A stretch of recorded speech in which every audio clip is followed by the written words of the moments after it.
friends, football friend, fucking friend. King grip tape. When you come down here, I think you should throw his balls back up. No. Yeah, do it, go on, right on that side, right on that side. Lob it, Luke. No, if you throw it up. Do it, Luke. Come on, Marv. Come on, Marv. Do it. Get it. No, if Go on, Luke. Go on, Luke. Do it. go further in. No, don't do it. Go on, Luke. No, don't be such a I'm not a cunt, I'm not doing it. Even though you fucking... Look at this. Look what he did to my grip tape. My fucking grip tape.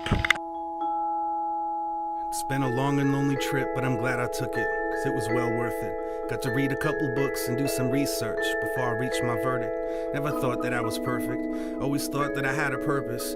I used to wonder if I'd live to see my first kiss.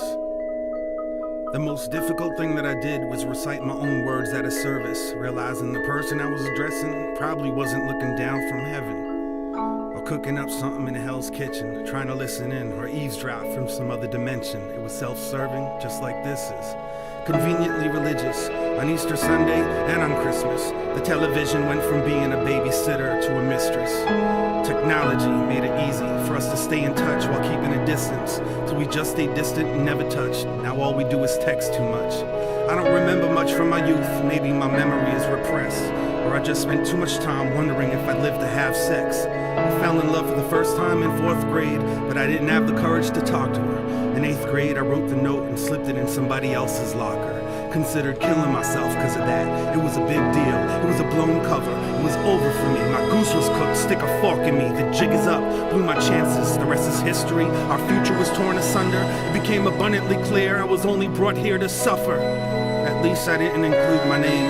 Thankfully, I wrote the whole note in code, and it had 10 layers of Scotch tape safety seal, making it impossible to open. Plus, it was set to self-destruct. Whoever read it probably died laughing.